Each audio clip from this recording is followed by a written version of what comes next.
Okay, तो torque पे कुछ एग्जांपल्स होने के बाद नेक्स्ट टॉपिक आता है एंगुलर मोमेंटम। ठीक है ना, एंगुलर मोमेंटम। तो एंगुलर मोमेंटम को हम लिख सकते हैं आर क्रॉस पी। ठीक है, नेक्स्ट टॉपिक इज एंगुलर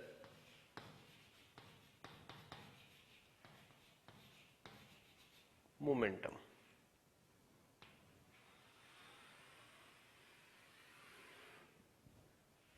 ठीक है, इसको एल से डिनोट करते हैं, एल, और ये एक वेक्टर क्वांटिटी है। ठीक, जैसे in translation F is equal to M A होता है। ठीक है, और F is equal to dp by dt, यानी कि dp by dt is equal to force होता है F, और ये वाला P क्या होता है? This is linear momentum. ठीक है ना, तो dp by dt is equal to F होता है और P क्या होता है? Linear momentum. ठीक इसी तरीके से dl by dt is equal to होता है टॉर्क। ठीक है, यानी कि एंगुलर मोमेंटम टाइप चीज एग्जिस्ट करती है, जिसका अगर आप डिफरेंशियल कर दो टाइम के साथ साथ तो आपके पास टॉर्क आ जाता है। ठीक है, जैसे ट्रांसलेशन में P is equal to M into V होता है, बिल्कुल इसी तरह रोटेशन में L इज इक्वल टू, देखिए ये क्या है? Translational mass, linear velocity. यहां पे रोटेशनल मास और रोटेशनल वेलोसिटी, ये L is equal to I omega. ये भी फॉर्मूला एंगुलर मोमेंटम का ही होता है। और एंगुलर मोमेंटम का एक और फॉर्मूला होता है L is equal to R cross P. L is equal to R cross P, ये भी एंगुलर मोमेंटम का ही फॉर्मूला है। ठीक है, अब आप ये देखिए, अगर प्योर रोटेशन है, ठीक है ना, this formula is for pure rotation.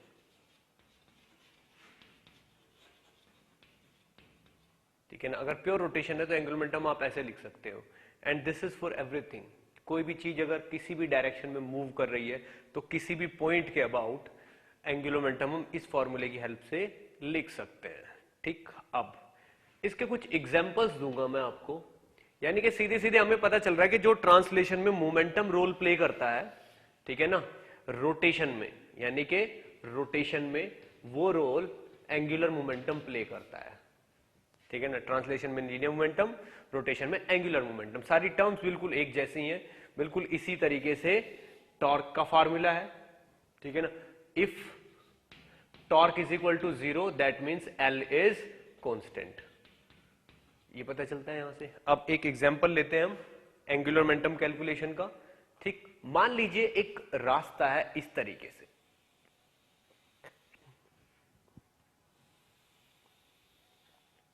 एक रॉड जा रही है ऐसे,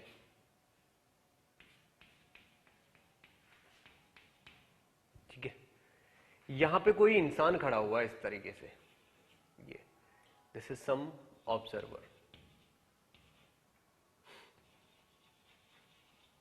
ऑब्जर्वर है ये। अगर ये कोई ऑब्जर्वर है और ये यहां से इसकी परपेंडिकुलर डिस्टेंस है, रोड से लेके यहां तक की लेंथ मान लो L है। ठीक है ना, अब एक गाड़ी है और एक गाड़ी इस तरफ जा रही है, ये एक गाड़ी है और गाड़ी जा रही है इस तरफ विद वेलोसिटी u। गाड़ी का मास कितना है? m। ठीक, तो इस टाइम गाड़ी की वेलोसिटी कांस्टेंट है, कांस्टेंट वेलोसिटी से जा रही है गाड़ी। तो अगर मैं इसका लीनियर मोमेंटम L निकालूं, ये about point O, about O मैं इसका एंगुलर मोमेंटम निकाल रहा हूं। ठीक है, तो इसके लिए देखिए ये प्योर रोटेशन तो है नहीं, इसलिए ये वाला फॉर्मूला लगेगा R क्रॉस P, यानी कि L is equal to R cross P। अब टॉर्क को याद करिए, टॉर्क में हमने क्या कहा था? R cross F, torque is equal to R cross F। तो F की लाइन को आगे पीछे बढ़ाते थे और एक्सिस से परपेंडिकुलर डिस्टेंस की मल्टीप्लाई कर देते थे। बिल्कुल यहां भी वही करना है हमें। ये जो मोमेंटम वाली लाइन है इसको आगे पीछे बढ़ाया और परपेंडिकुलर डिस्टेंस की मल्टीप्लाई कर दी, यानी कि सीधे सीधे एम यू। ये वाली लाइन तो ये रही, लीनियर मोमेंटम कितना है ये, तो यहां पे लीनियर मोमेंटम वाली लाइन को आगे पीछे बढ़ाना पड़ेगा और परपेंडिकुलर डिस्टेंस की मल्टीप्लाई करनी पड़ेगी, एम यू इंटू एल। ये एल की वैल्यू आ गई। ठीक, अब एक चीज और देखिए, अगर ये गाड़ी आगे होती, थोड़ी आगे होती यहां पे इस तरीके से, तब आप ये देखिए, तब एंगुलर मोमेंटम कितना होता पोजीशन 1 में और पोजीशन 2 में। ये तो पोजीशन 1 में है, पोजीशन 2 में एंगुलर मोमेंटम वही का वही रहेगा।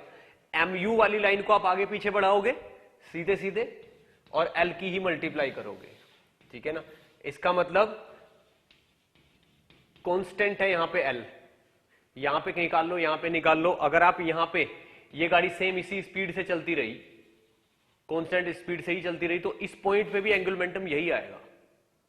ठीक, तो आप देखिए एंगुलर मोमेंटम की वैल्यू हर जगह एम यू इंटू एल ही आ रही है। क्यों? क्योंकि गाड़ी की वेलोसिटी कांस्टेंट है, तो एफ इज इक्वल टू 0 है, that means torque is equal to 0 है। टॉर्क इज इक्वल टू 0 है तो एल की वैल्यू कांस्टेंट रहेगी। ये भी इस एग्जांपल से प्रूव होता है। ठीक है, एक एग्जांपल और देखो। उसने कहा है कि यहां पे मान लीजिए ये ग्राउंड लेवल है,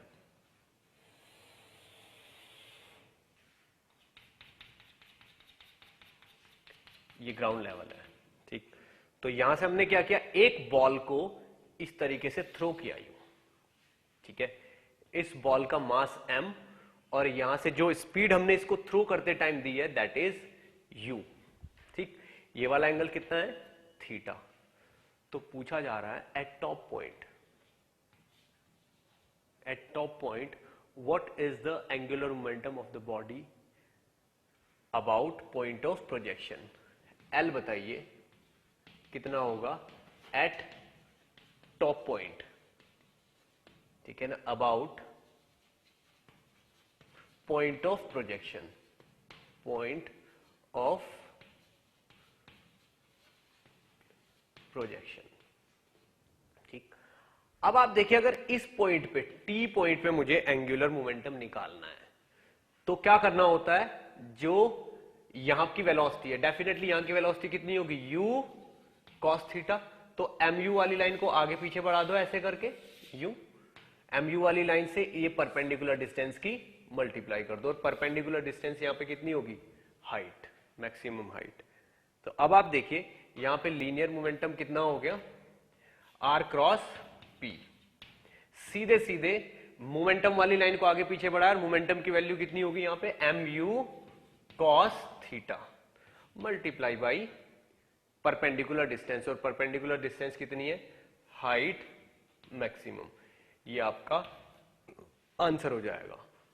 मैक्सिमम हाइट को क्या लिखोगे आप, यू स्क्वायर और समथिंग बाई थीटा करके, जो भी प्रोजेक्टाइल मोशन में हाइट मैक्सिमम का फॉर्मूला वो यहां रख दीजिए, mu cos थीटा की मल्टीप्लाई कर दीजिए, आंसर आ जाएगा।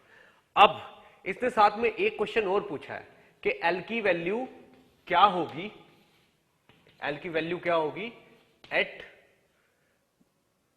Landing point.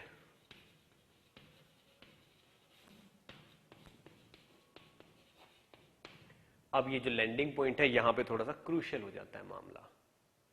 ठीक है, आप ये देखिए लैंडिंग पॉइंट पे ये वाली डायरेक्शन की डिस्टेंस कितनी हो जाती है, mu की डायरेक्शन ये हो जाएगी, दिस इज p। p की लाइन को आगे पीछे अगर हम बढ़ाएंगे यूं तो ये परपेंडिकुलर डिस्टेंस की मल्टीप्लाई करनी पड़ेगी, ठीक है। ये वाली परपेंडिकुलर डिस्टेंस की मल्टीप्लाई करनी पड़ेगी mu में और आंसर आ जाएगा आपका। लेकिन हमें एक फैसिलिटी कि यहां पे गिरते टाइम स्पीड तो u हो जाएगी, ठीक। तो ये पॉइंट इसकी कैलकुलेशन, ये लैंडिंग के वाले पॉइंट की कैलकुलेशन है। लैंडिंग के टाइम पे mu वाली लाइन को हमने, मतलब मोमेंटम वाली लाइन को आगे पीछे बढ़ाया और परपेंडिकुलर की मल्टीप्लाई कर दी। ये डिस्टेंस कितनी है, r, ठीक है। ये कितनी डिस्टेंस है, r। अब आप एक चीज देखिए, ये वाला एंगल कितना है, डेफिनेटली थीटा होगा। अगर ये r है, ये एंगल थीटा है, तो ये वाली लाइन कितनी होगी, r sin थीटा।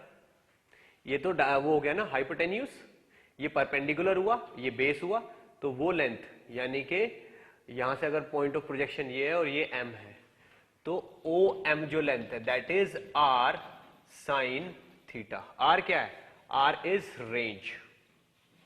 ठीक है, तो अब आप देखिए पी वाली लाइन को आगे पीछे आपने बढ़ाया और इस वाली लेंथ की वहां पे मल्टीप्लाई कर दी, तो ये कितना होगा? M U and multiply by R sine theta, यानी कि M U R sine theta.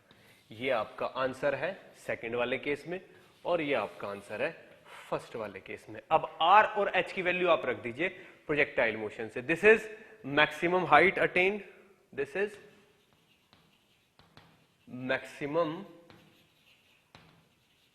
Height attain and this is range.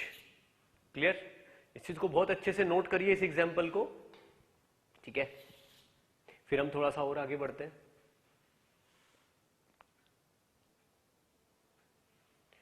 Okay, तो इस एग्जाम्पल के बाद हम एक दो एग्जाम्पल और ले रहे हैं यहाँ पे। ठीक है, देखिए क्या एग्जाम्पल लेने हैं हमें। अब थोड़े से हम अच्छे लेवल के एग्जाम्पल्स पे चलेंगे। अच्छे लेवल मतलब थोड़े से कॉम्पिटिटिव लेवल के क्वेश्चंस जिनमें मैथमेटिक्स का भी यूज होगा थोड़ा सा। ठीक है, देखिए क्वेश्चन क्या है। क्वेश्चन क्या एग्जाम्पल है, ये एंगुलर मोमेंटम पे ही। इसने बोले कि एक लाइन है y is equal to √3x plus 10। ठीक है, एक m मास का पार्टिकल, ठीक है ना, एक पार्टिकल ऑफ मास m, ठीक है ना, विद वेलोसिटी u, ठीक है ना, moving on this line, moving on this line. तो उसका मोमेंटम बताना है। Find L about origin, about origin उसका मोमेंटम बताना क्या है। ठीक है, देखिए कैसे सॉल्व करना है। सबसे पहले तो मुझे यही आइडिया लगाना पड़ेगा। ठीक है, सबसे पहले तो मुझे यही आइडिया लगाना पड़ेगा कि ये जो हमने लाइन ली है, ये जो हम लाइन ले रहे हैं, ये दिखेगी कैसे, है कैसी ये लाइन। ठीक, इसको ड्रॉ करने की कोशिश करते हैं हम। मान लीजिए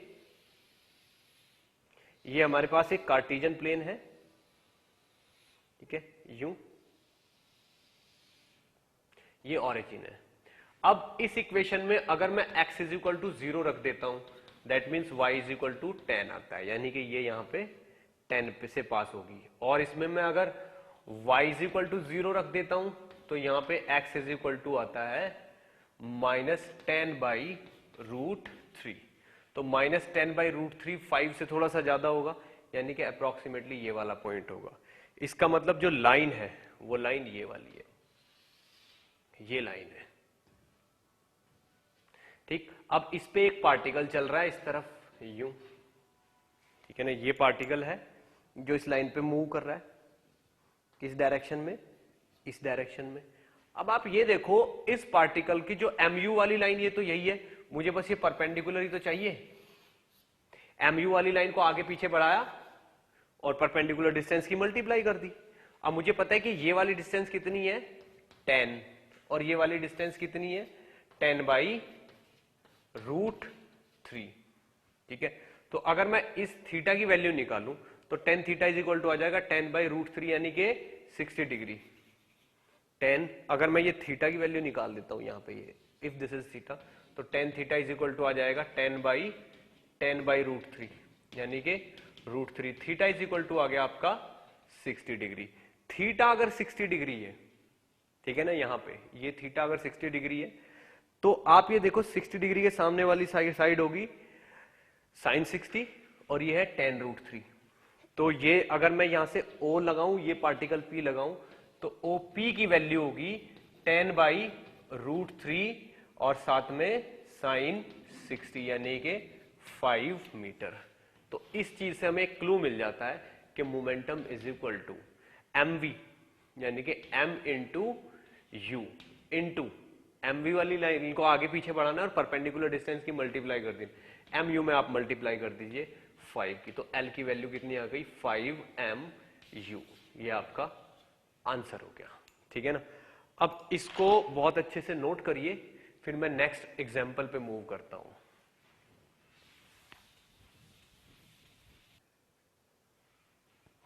ओके, नेक्स्ट एग्जाम्पल फिर से देखिए, समझने की कोशिश करिएगा एग्जाम्पल क्या है। इसने बोला particle is falling with zero velocity, ठीक है ना। मान लीजिए ये एक कार्टेशियन प्लेन है, ठीक है, this is X axis and this is Y axis, ठीक है, दिस इज ओरिजिन 0 0, ठीक है ना। तो ये कह रहा है कि particle is falling with zero velocity from a point X is equal to R. मान लीजिए ये वाला पॉइंट है आर, यानी कि ये वाला पॉइंट आपका x is equal to R है। यहां से एक पार्टिकल है जो नीचे गिर रहा है, ठीक है, ये वाला पार्टिकल है जो नीचे गिर रहा है, तो u इज इक्वल टू इसका कितना है 0 बोला जा रहा है कि वो जीरो वेलोसिटी से फॉल कर रहा है, ठीक।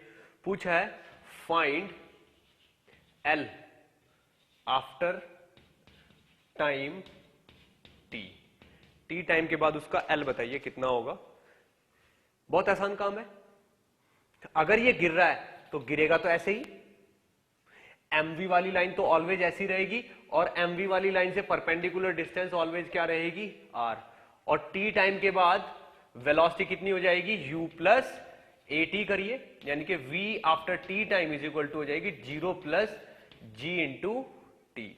अब ये v हो गया तो l की वैल्यू कितनी हो गई mv की वैल्यू कितनी होगी m इंटू जी टी, तो m g t into perpendicular distance r। ये आपका बहुत सिंपल सा एक आंसर आ गया, ठीक है। टॉर्क कितना होगा इस पॉइंट पे, इसके अबाउट, अगर यहीं पे टॉर्क भी कैलकुलेट किया जाए तो टॉर्क होगा mg इंटू आर। आप चाहो तो dl बाई dt करके देख सकते हो क्या आएगा, ठीक है ना। dl बाई dt करके क्या आएगा यहां पे d by D T of किसका mgrt, इसका dl बाई dt करोगे तो क्या आएगा mgr, ये टॉर्क आ गया। ये इस चीज का प्रूफ भी है कि dl by dt is equal to torque, ठीक है। एक एग्जांपल और देखिए, एक एग्जांपल और देखिए, इसने बोला है कि मान लीजिए यहां पे एक प्रोजेक्टाइल मोशन हो रही है इस तरीके से, कोई m मास की बॉल है, अगर कोई m मास की बॉल है उसको इस तरीके से प्रोजेक्टाइल करा दी, ठीक है ना, इस डायरेक्शन में विद वेलोसिटी u, ठीक, थीटा एंगल पे, मास m है। तो इसने बोला right torque and angular momentum about point of projection, torque क्या होगा और एंगुलर मोमेंटम क्या होगा about point of projection, point of projection क्या होगा। अब आप देखिए अब किस टाइम बोला है इसने, at any time t, at any time t, at any time t, किसी टाइम t पे। अगर मैं किसी टाइम t पे टॉर्क निकालूंगा तो मान लीजिए पार्टिकल इस वक्त यहां पहुंचा हुआ है, t टाइम पास हो चुका है, तो आप देखिए परपेंडिकुलर डिस्टेंस, ये वाली डिस्टेंस ही तो होगी, ये वाली डिस्टेंस होगी u cos theta into T, यही तो होगी परपेंडिकुलर डिस्टेंस। अब टॉर्क के लिए क्या चाहिए, टॉर्क के लिए हमें चाहिए फोर्स वाली लाइन को आगे पीछे बढ़ाओ, तो इस पे नीचे की तरफ क्या लग रहा होगा mg, तो mg इंटू फोर्स वाली लाइन को आगे पीछे बढ़ाओ, परपेंडिकुलर डिस्टेंस की mg इंटू डी, यानी कि mg u cos theta into T, ये हो गया टॉर्क, ठीक है। अब आप एक चीज देखिए, टॉर्क तो हमारे पास ये आ गया mg u cos theta into T, mg में हमने परपेंडिकुलर लेंथ की मल्टीप्लाई कर दी, ठीक। अब l मुझे कैसे निकालना पड़ेगा, बताइए व्हाट इज एल। इस पॉइंट पे एल क्या होगा, ठीक है ना। एल वो होना चाहिए जिसका डिफरेंशियल करके टॉर्क आ जाए, और ये चीज कांस्टेंट है, ये चीज क्या है, कांस्टेंट है। तो यहां पे एल क्या होगा, टॉर्क इंटू डी टी, ठीक है, इसका इंटीग्रेशन। तो टॉर्क क्या होगा, M G U cos theta तो कांस्टेंट है, और ये आ जाएगा टी स्क्वायर बाई 2। ये इंटीग्रेशन करके यहां पे ये वाला आंसर आ गया आपका। तो एक तो आंसर ये है और एक आंसर ये है। क्लियर, इस चीज को बहुत अच्छे से नोट करिए, ठीक है। फिर हम थोड़ा सा फर्दर आगे वाले स्टेप्स पे स्विच करते हैं।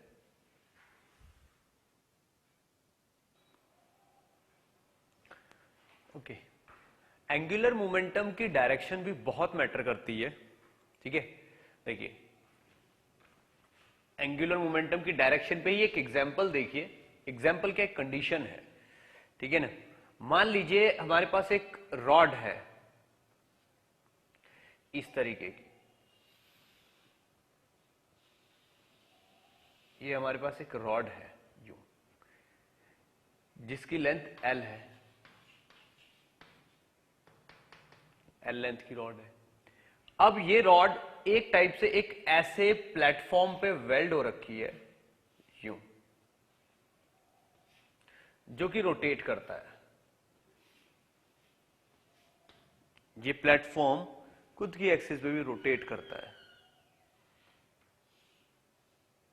ऐसे। अब इस तरीके से रोटेट करता है। अब ये जो अरेंजमेंट है, ये जो प्लेटफॉर्म है, ये प्लेटफॉर्म खुद रोटेट हो रहा है किस तरीके से, ऐसे। आप देखिए किस डायरेक्शन में रोटेट हो रहा है, ये एंटी क्लॉकवाइज, ठीक है, एंटी क्लॉकवाइज ऐसे रोटेट हो रहा है। तो ये जो रोटेशन की एक्सिस होगी, रोटेशन की एक्सिस तो ये वाली हो गई, this is axis of rotation. अब ये जो रॉड है, ये मासलेस रॉड है, मासलेस रॉड है, ठीक है। आपको बताना है अगर इसके ऊपर मैं m मास का एक पार्टिकल रख देता हूं, पार्टिकल ऑफ मास m, ठीक है, तो इसके एंगुलर मोमेंटम की डायरेक्शन बतानी है किस तरफ होगी। Angular momentum about point O, मान लीजिए ये वाला पॉइंट है O। Angular momentum of mass m about point O, तो हमें क्या पता करनी है, डायरेक्शन, ठीक। आप इसको ट्राई करिए, ठीक है, किस तरफ होगी, फिर मैं एक्सप्लेन करता हूं।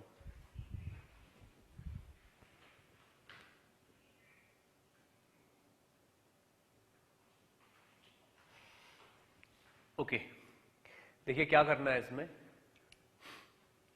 अगर ये चीज मैं देखूंगा कि कैसे रोटेट होती है, तो ये पार्टिकल एक सर्कल में रोटेट होगा, कैसे, इस टाइप के एक सर्कल में रोटेट होगा। और अब आप देखिए जो एंगुलर मोमेंटम है that is r cross p। तो इस पर्टिकुलर मोमेंट पे अगर ये पूरा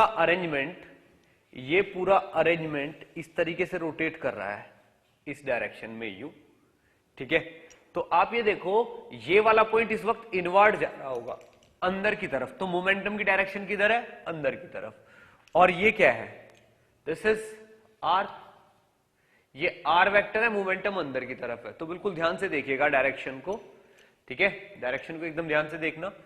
आर की तरफ मैंने हाथ किया, देखिए फर्स्ट पोजीशन क्या है, ये रही, सेकंड पोजीशन ये रही। जब मुझे इस रिजल्टेंट की डायरेक्शन निकालनी होती है तो मैं क्या करता हूं, जो फर्स्ट पोजीशन पे रखा होता है उसकी तरफ राइट हैंड करता हूं, और जो सेकंड पोजीशन पे रखा हुआ राइट हैंड की फिंगर्स फोल्ड होके उस डायरेक्शन में चली जानी चाहिए। तो अंगूठा आपको रिजल्टेंट की डायरेक्शन दे देता। तो आर तो ये हुआ, मोमेंटम इस तरफ हुआ, ठीक है ना, और ये डायरेक्शन हुई एंगुलर मोमेंटम की। तो यहां पे एंगुलर मोमेंटम की डायरेक्शन हो गई ये। क्लियर। अब इसी चीज को अगर आप इस पॉइंट पे मेजर करोगे, तो ये चीज आर हो जाएगी, और मोमेंटम इस वक्त पार्टिकल बाहर आ रहा होगा, क्योंकि पार्टिकल कैसे कर रहा है, ऐसे, यानी कि यहां से अंदर जाता है और यहां से बाहर आता है, इस तरीके से कर रहा है। तो जब यहां से बाहर आएगा मोमेंटम की डायरेक्शन ये आर, तो ये हुआ, मोमेंटम की डायरेक्शन ये हुई आपकी तरफ, तो अंगूठा हुआ इस तरफ, तो यहां पे एंगुलर मोमेंटम की डायरेक्शन हो गई ये। ठीक इस पॉइंट पे इस तरफ होगी, इस पॉइंट पे इस तरफ होगी, इस पॉइंट पे इस तरफ होगी, और इस पॉइंट पे इस तरफ होगी। तो इस तरीके से ये एक एंगुलर मोमेंटम की डायरेक्शन बन जाएगी, समझ लीजिए टोपी बन गई, ठीक है। इस तरीके से ये डायरेक्शन हो गई एंगुलर मोमेंटम की, जबकि ये क्या है, एंटी क्लॉकवाइज घूम रहा है। अगर ये सिस्टम एंटी क्लॉकवाइज घूम रहा है तो एंगुलर मोमेंटम की डायरेक्शन हो गई ये वाली। तो एंगुलर मोमेंटम की डायरेक्शन भी अपने आप में बहुत मैटर करती है, उसको बहुत ही केयरफुली ट्रीट करना है हमें, ठीक। अब एक एग्जांपल देखिए, एंगुलर मोमेंटम और टॉर्क दोनों का कंबाइंड एग्जांपल है, ठीक है। देखिए क्या है,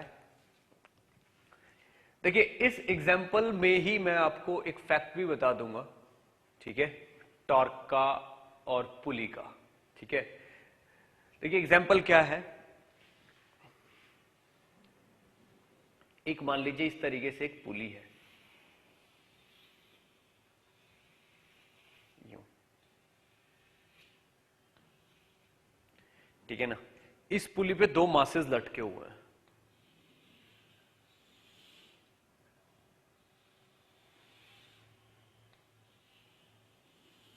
एक मास इधर लटका किसी रोप से और एक मास इधर लटका है। This mass is m1 and this mass is m2, ठीक है। और ये पुली यहां पे इस तरीके से अटैच्ड है, ठीक है ना। ये मास m1 और ये मास m2, आपको बताना है acceleration of m1 and m2, ठीक है। अब कंडीशन क्या दी है इसने कि ये जो पुली है, ठीक है ना, इसका मोमेंट ऑफ इनर्शिया है I, ठीक, रेडियस है R, मास है m, definitely m r square by 2 is equal to I होगा, क्योंकि पुली जो है वो डिस्क शेप में है,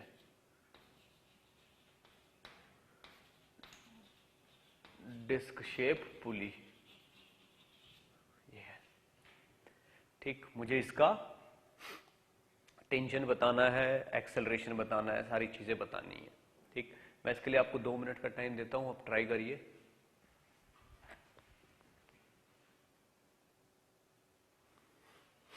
ओके, अब मुझे देखना है इसको कैसे सॉल्व करना है। देखिए क्या होगा, इसको मैं एंगुलर मोमेंटम की हेल्प से सॉल्व करता हूं, एंगुलर मोमेंटम प्लस टॉर्क दोनों की हेल्प से सॉल्व करता हूं। मान लीजिए आप ये देखिए, अगर ये वाला सिस्टम, ठीक है ना, ये वाला सिस्टम अगर इस तरीके से चल रहा हो नीचे की तरफ किसी टाइम पे v स्पीड से, तो ये भी तो ऊपर की तरफ v स्पीड से जा रहा होगा, और ये जो पुली है ये भी रोटेट हो रहेगी इस तरफ ओमेगा से, और इस ओमेगा की value definitely v by R होगी, इस ओमेगा की वैल्यू। क्योंकि अगर मैं इस पुली पे कोई पॉइंट लगा देता हूं तो वो पॉइंट डेफिनेटली v से चल रहा होगा, और कोई भी इसकी आउटर बाउंड्री पे एग्जिस्ट करने वाला पॉइंट अगर v से चल रहा है तो इसका angular velocity v by R होगी। क्लियर।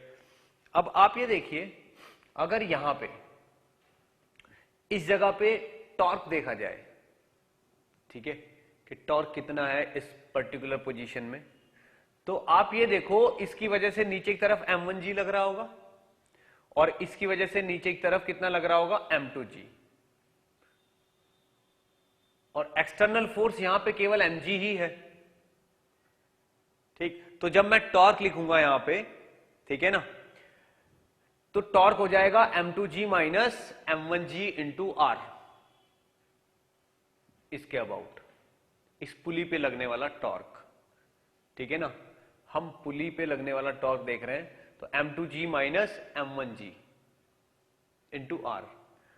अब उस टॉर्क को बराबर कर देंगे हम जो भी इस पूरे सिस्टम का एंगुलर मोमेंटम होगा उसके डिफरेंशियल के, क्योंकि dl by dt is equal to torque, ठीक। तो अगर मैं यहाँ पे टॉर्क लिखने लगूं तो टॉर्क हो जाएगा यहाँ पे, अगर ये नीचे की तरफ जा रहा है तो m1g का टॉर्क ज्यादा होगा, तो m1gr माइनस m2gr। r क्यों लिया हमने, m1g ऐसे लग रहा होगा, m2g ऐसे लग रहा होगा, और सेंटर से इसकी डिस्टेंस कितनी है, r और r ही है, ये r है और ये भी r है। तो ये हुआ टॉर्क। अब अगर मैं L लिखूंगा इस पॉइंट के अबाउट, ठीक है, अगर मैं इस पॉइंट के अबाउट L लिखूंगा तो L क्या होगा, इस M2 का भी L होगा, M1 का भी L होगा और पुली का भी L होगा। तो ये क्या होगा, M1VR प्लस M2VR प्लस, क्या होता है, मोमेंटम वाली लाइन को आगे पीछे बढ़ाते हैं और परपेंडिकुलर डिस्टेंस से मल्टीप्लाई कर देते हैं। इसका मोमेंटम कितना होगा, M2V। तो M2V को ऐसे आगे बढ़ाया और परपेंडिकुलर डिस्टेंस से मल्टीप्लाई कर दी, M2VR। अब ये जो एंगुलर मोमेंटम है, अगर इसकी डायरेक्शन देखी जाए तो इस तरफ है, अंदर की साइड। ये वाला एंगुलर मोमेंटम देखा जाए तो ये नीचे आ रहा है, MV वाली लाइन को नीचे की तरफ बढ़ाया और परपेंडिकुलर डिस्टेंस से मल्टीप्लाई कर दी। इसका एंगुलर मोमेंटम भी अंदर की तरफ है, इसलिए ये भी ऐड हो जाएगा। जब ये पुली है, पुली अगर ऐसे रोटेट कर रही है तो पुली का एंगुलर मोमेंटम होगा आई ओमेगा और वो जा रहा है अंदर, ठीक है। तो प्लस आई ओमेगा कितना हो जाएगा आपका, m/r² इंटू ओमेगा। ओमेगा क्या हो जाएगा यहाँ पे, v/r। तो ये जो इक्वेशन है आपको L दे देगी। तो L की फाइनल वैल्यू क्या हो जाएगी, यहाँ पे L की वैल्यू हो जाएगी VR, अगर कॉमन ले लें हम यहां से तो m1 plus m2 plus m/2 into v into r is equal to L। अब अगर मैं L को dL/dt कर दूं तो क्या होगा, m1 plus m2 plus m/2 into r। देखिए टाइम के साथ साथ क्या बदल रहा है, टाइम के साथ साथ केवल वेलोसिटी बदलेगी एक्सेलरेशन की जगह। तो इसको मैं यहां लिखूंगा dV/dt, और dV/dt क्या है, दिस इज एक्सेलरेशन, ठीक। अब dL/dt को मैं टॉर्क लिख सकता हूं, तो टॉर्क क्या होगा, m1 minus m2 into gr is equal to m1 plus m2 plus m/2 into r into a। अब आप देखो इस वाले r से ये वाला r कैंसिल, तो यहां से a की वैल्यू कितनी आ गई, m1 minus m2 into g divided by m1 plus m2 plus m/2, ये आपका आंसर होगा। तो इस क्वेश्चन को सॉल्व करने में मैंने एंगुलर मोमेंटम की हेल्प ली है और टॉर्क की हेल्प ली है, ठीक है ना। Change in angular momentum with respect to time is equal to torque, ठीक है। अब मैंने बस एंगुलर मोमेंटम निकाला, उसको डिफरेंशियल किया और टॉर्क के बराबर कर दिया, ठीक। आप खुद ही देखिए इस पॉइंट के अबाउट टॉर्क कितना आएगा, ये, और इस पॉइंट के अबाउट एंगुलर मोमेंटम कितना आएगा, ये। इसको डिफरेंशियल करेंगे तो इसके बराबर आना चाहिए। क्लियर, ये है यहां पे आंसर। क्लियर, इसको आप अच्छे से नोट करिए, ठीक। फिर मैं नेक्स्ट एग्जांपल लेता हूं।